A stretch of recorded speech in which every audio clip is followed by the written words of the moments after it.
पश्चिम बंगाल की आसनसोल लोकसभा सीट से तृणमूल कांग्रेस के टिकट पर शत्रुघ्न सिन्हा ने बीजेपी को खामोश करते हुए बड़े अंतर से जीत हासिल की है। शत्रुघ्न सिन्हा ने बीजेपी के उम्मीदवार अग्निमित्रा पॉल को 3 लाख से अधिक वोटों से हराया। यह तीसरा मौका है जब शत्रुघ्न सिन्हा ने लोकसभा का चुनाव जीता है। इससे पहले शत्रुघ्न सिन्हा 2 बार पटना साहिब लोकसभा सीट से सांसद चुने गए थे।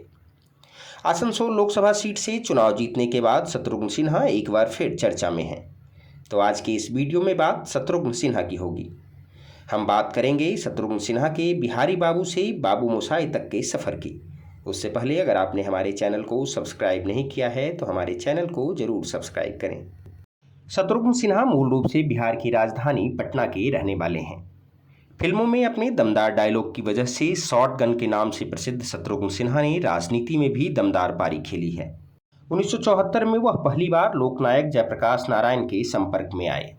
जयप्रकाश के व्यक्तित्व ने उन्हें राजनीति के माध्यम से सार्वजनिक जीवन में उतरकर जन कल्याण के कार्यों में संलग्न होने के लिए प्रेरित किया। 80 के दशक में वह भारतीय जनता पार्टी के साथ जुड़ गए थे। अटल बिहारी वाजपेयी और लाल कृष्ण आडवाणी के जमाने में वह पार्टी के स्टार प्रचारक हुआ करते थे। 1992 में वह पहली बार राजनीतिक मैदान में उतरे और नई दिल्ली लोकसभा सीट से चुनाव लड़ा, मगर इस चुनाव में शत्रुघ्न सिन्हा को हार का सामना करना पड़ा। कांग्रेस ने उनके खिलाफ अभिनेता राजेश खन्ना को मैदान में उतारा था और इस सीट से राजेश खन्ना ने जीत हासिल की। हार के बावजूद भी पार्टी में उनकी पकड़ बनी रही और वह बिहार से 2 बार राज्यसभा सांसद चुने गए। अटल बिहारी वाजपेयी की सरकार में साल 2003-04 में शत्रुघ्न सिन्हा को स्वास्थ्य एवं परिवार कल्याण मंत्रालय की जिम्मेदारी दी गई थी। 2004 में अटल बिहारी सरकार में ही उन्हें जहाज रानी मंत्री बनाया गया।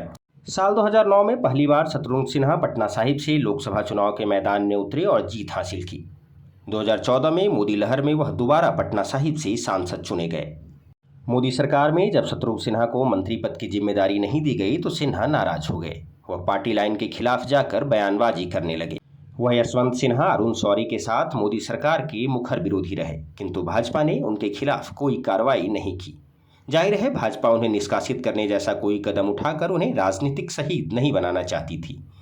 हालांकि बीजेपी ने शत्रुघ्न सिन्हा से दूरी बना ली।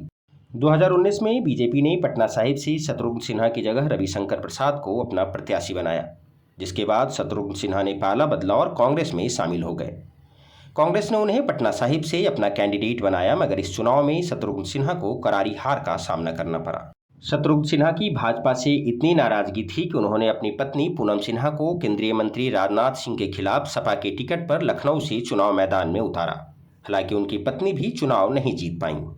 साल 2020 में बिहार में विधानसभा चुनाव में शत्रुघ्न सिन्हा ने अपने बेटे लव सिन्हा को कांग्रेस के टिकट पर पटना के बांकीपुर विधानसभा सीट से नितिन नवीन के खिलाफ मैदान में उतारा, मगर इस चुनाव में भी शत्रुघ्न को झटका लगा और उनके बेटे लव सिन्हा को करारी हार का सामना करना पड़ा। 3 साल तक कांग्रेस में रहने के बाद शत्रुघ्न सिन्हा ने ममता बनर्जी की पार्टी तृणमूल कांग्रेस में शामिल होने का फैसला लिया। तृणमूल कांग्रेस ने शत्रुघ्न सिन्हा को आसनसोल लोकसभा सीट पर उपचुनाव में प्रत्याशी बनाया और उन्होंने बम्पर वोटों से जीत हासिल की।